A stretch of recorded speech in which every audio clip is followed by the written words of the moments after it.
একটু খেয়াল করে দেখেন। ও বাবা, আরে ও নবাবের বেডি, পোলাটা আমার বিদেশে থাকা কত কষ্ট করতাছে, রইদে পয়রা পয়রা শরীর দাড়ি কয়লা বানাইতাছে। হ্যাঁ, কই একটু নামাজ পড়া কোরআন শরীফ পড়ে আমার পোলাটার লেগে দোয়া করব, তা না কইরা সারা রাত ধরে মোবাইল টিপবো আর সকাল 10টা বাজে ঘুম থেকে উঠবো, ঠিক মতো সংসারে কাজও করব না। আর কিছু কইতে গেলে কইবো শাশুড়ি ভালো না।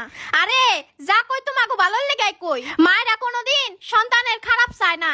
এখন তো শাশুড়ির মর্ম বুঝো না, যেদিন শাশুড়ি হইবা ওই দিনই ঠিকই বুঝবা।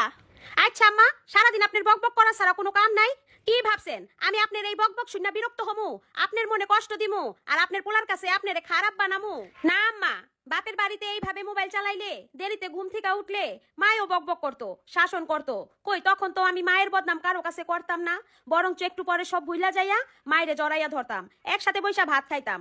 শুনেন আম্মা, আপনি আমার শাশুড়ি আম্মা, আমার স্বামীর মা। জীবনে অনেক কষ্ট কইরা আমার স্বামীরে মানুষ করছেন, বৃদ্ধ বয়সে ছেলের কাছে একটু ভালো থাকার লেগা। আর আমি পরের মাইয়া উইরা আইসা আপনাকে মা ছেলের সম্পর্ক নষ্ট কইরা দিমু? না মা, আমরা তো মিলামিশা থাকমু, সংসারের কাজ রান্না বান্না খাওয়া দাওয়া শেষ কইরা শাশুড়ি বউ মিল্লা একসাথে মোবাইল দেখমু, একসাথে নামাজ পড়মু। তাইলেই তো আপনার পোলায় ওই দূর প্রবাসে হাজার পরিশ্রমের পরে মানসিক শান্তি নিয়ে বাঁচতে পারবো। আমরা হয়তো আপনার ছেলের পরিশ্রমের ভাগ নিতে পারবো না, কিন্তু মানসিক শান্তিটা তো দিতে পারবো। বৌমা, তুমি আমার কথায় কিছু মনে করো না, তুমি সত্যি আমার ঘরের লক্ষ্মী। তোমার মতো যদি সব বউরা এইভাবে ভাবতো তাহলে আর কোনো মা ছেলের সম্পর্ক নষ্ট হইতো না, আর মানসিক যন্ত্রণায় অল্প বয়সী পুরুষরা কখনো স্টক করে মারা যাইতো না। তুমি 1000 বছর বাচ্চা থাকো মা, আমি দোয়া করে দিলাম সুখী হও।